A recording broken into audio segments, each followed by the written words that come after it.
जय माता दी दोस्तों, राधे राधे, जय श्री कृष्णा। आप सभी का स्वागत करती हूँ अपने YouTube चैनल पर। आप सभी भक्तजनों पर माता रानी की कृपा बनी रहे। दोस्तों, आज हम सुनेंगे दुर्गा सप्तशती का 11वां अध्याय। देवताओं द्वारा देवी की स्तुति तथा देवी द्वारा देवताओं को वरदान देने का वर्णन किया गया है। महर्षि मेधा कहते हैं, दैत्य के मारे जाने पर इंद्रादि देवता अग्नि को आगे कर के कात्यायनी देवी की स्तुति करने लगे। उस समय अभिष्ट की प्राप्ति के कारण उनके मुख खिले हुए थे। देवताओं ने कहा, हे शरणागतों के दुख दूर करने वाली देवी, तुम प्रसन्न हो। हे संपूर्ण जगत की माता, तुम प्रसन्न हो। विंध्येश्वरी, तुम विश्व की रक्षा करो, क्योंकि तुम इस चर और अचर की ईश्वरी हो। हे देवी, संपूर्ण जगत की आधार रूप हो, क्योंकि तुम पृथ्वी रूप में भी स्थित हो और अत्यंत पराक्रम वाली देवी हो। तुम विष्णु की शक्ति हो और विश्व की बीज परम माया हो, और तुमने ही इस संपूर्ण जगत को मोहित कर रखा है। तुम्हारे प्रसन्न होने पर ही ये पृथ्वी मोक्ष को प्राप्त होती है। हे देवी, संपूर्ण विद्याएं तुम्हारे ही भिन्न भिन्न स्वरूप हैं। इस जगत में जितनी स्त्रियां हैं, वह सब तुम्हारी ही मूर्तियां हैं। एकमात्र तुमने ही इस जगत को व्याप्त कर रखा है। तुम्हारी स्तुति किस प्रकार हो सकती है, क्योंकि तुम परम बुद्धि रूप हो और संपूर्ण प्राणी रूप स्वर्ग और मुक्ति देने वाली हो। अतः इसी रूप में तुम्हारी स्तुति की गई है। तुम्हारी स्तुति के लिए इससे बढ़कर और क्या युक्तियां हो सकती हैं। संपूर्ण जनों के हृदय में बुद्धि रूप होकर निवास करने वाली, स्वर्ग तथा मोक्ष प्रदान करने वाली हे नारायणी देवी, तुमको नमस्कार है। कला काष्ठा आदि रूप से अवस्थाओं को परिवर्तन की ओर ले जाने वाली तथा प्राणियों का अंत करने वाली नारायणी, तुमको नमस्कार है। हे नारायणी, संपूर्ण मंगलों के मंगल रूप वाली हे शिवे, हे संपूर्ण प्रयोजनों को सिद्ध करने वाली हे शरणागत वत्सला, 3 नेत्रों वाली गौरी, तुमको नमस्कार है। सृष्टि स्थित तथा संहारक की शक्तिभूता सनातनी देवी, गुणों का आधार तथा सर्व सुखमयी नारायणी, तुमको नमस्कार है। हे शरण में आए हुए शरणागतों, दीन दुखियों की रक्षा में तत्पर, संपूर्ण पीड़ाओं को हरने वाली हे नारायणी, तुमको नमस्कार है। हे नारायणी, तुम ब्रह्माणी का रूप धारण करके हंसों से जुड़े हुए विमान पर बैठी हो तथा कुश से अभिमंत्रित जल छिड़कती रहती हो, तुम्हें नमस्कार है। हे महेश्वरी, रूप से त्रिशूल, चंद्रमा और सर्पों को धारण करने वाली हे महावृषभ वाहन वाली नारायणी, तुम्हें नमस्कार है। मोरों तथा मुकुटों से घिरी रहने वाली महाशक्ति को धारण करने वाली हे कौमारी रूप धारणी निष्पाप नारायणी, तुम्हें नमस्कार है। हे शंख, चक्र, गदा, फर, श्रांग, धनुष रूप आयुधों को धारण करने वाली वैष्णवी शक्ति रूपा नारायणी, तुम हम पर प्रसन्न हो, तुम्हें नमस्कार है। हे दांतों पर पृथ्वी धारण करने वाली बारह रूपणी कल्याणमयी नारायणी, तुम्हें नमस्कार है। हे उग्र नरसिंह रूप से दैत्यों को मारने वाली, त्रिभुवन की रक्षा में संलग्न रहने वाली नारायणी, तुम्हें नमस्कार है। हे मस्तक पर किरीट और हाथ में महावज्र धारण करने वाली, सहस्त्र नेत्रों के कारण उज्जवल वृतासुर के प्राण हरने वाली ऐन्द्री शक्ति हे नारायणी, तुम्हें नमस्कार है।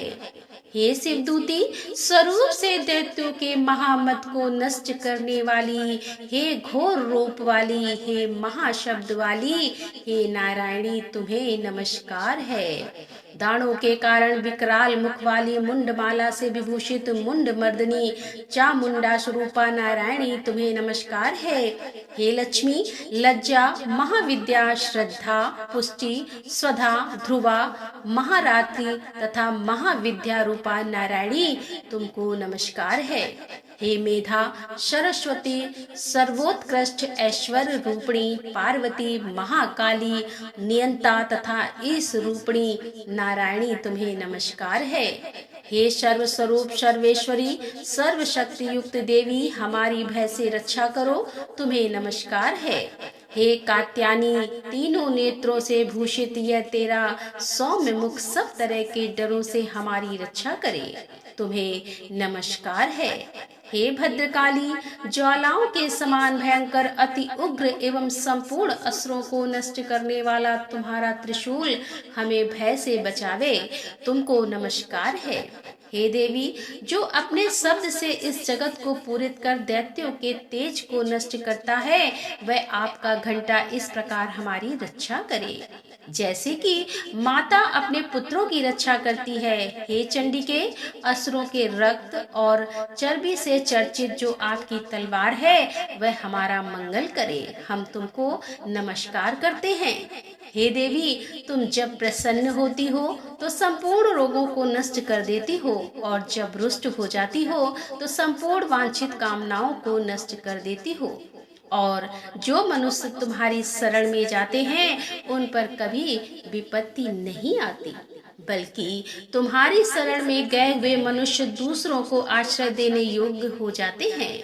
अनेक रूपों से बहुत प्रकार की मूर्तियों को धारण करके इन धर्मद्रोही असुरों का तुमने संहार किया है, वह तुम्हारे सिवा कौन कर सकता था।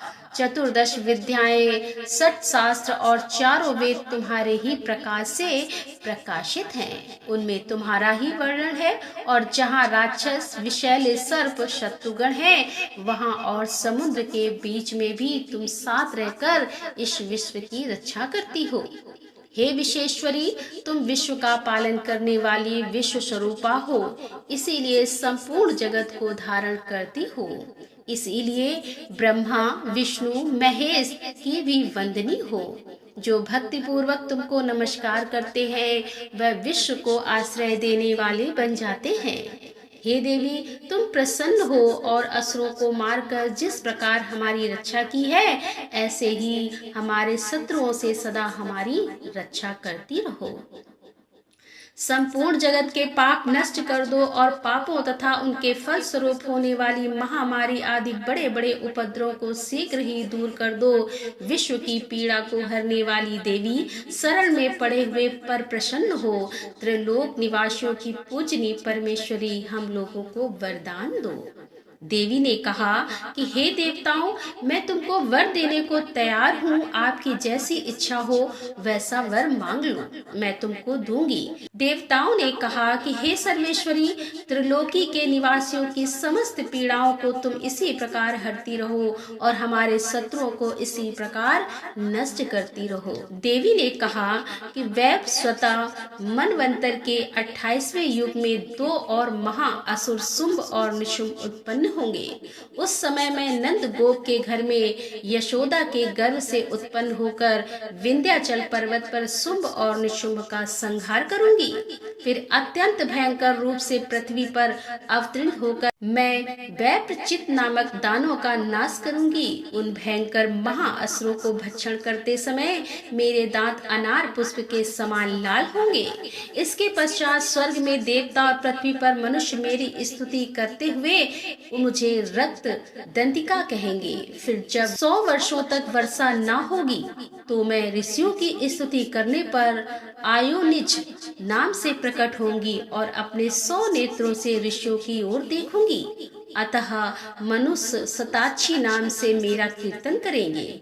उसी समय मैं अपने शरीर से उत्पन्न हुए प्राणों की रक्षा करने वाले शाकों द्वारा सब प्राणियों का पालन करूंगी, और तब इस पृथ्वी पर शाकंभरी के नाम से विख्यात होंगी। और इसी अवतार में मैं दुर्ग नामक महाअसुर का वध करूंगी, और इसमें मैं दुर्गा देवी के नाम से प्रसिद्ध होंगी। इसके पश्चात जब मैं भयानक रूप धारण करके हिमालय निवासी ऋषियों महर्षियों की रक्षा करूंगी, तब भीमा देवी के नाम से मेरी ख्याति होगी, और जब फिर अरुण नामक असुर तीनों लोगों को पीड़ित करेगा, तब मैं असंख्य भ्रमरों का रूप धारण करके उस महादैत्य का वध करूंगी। तब स्वर्ग में देवता और मृत्यु लोक में मनुष्य मेरी स्तुति करते हुए मुझे भ्रामरी नाम से पुकारेंगे।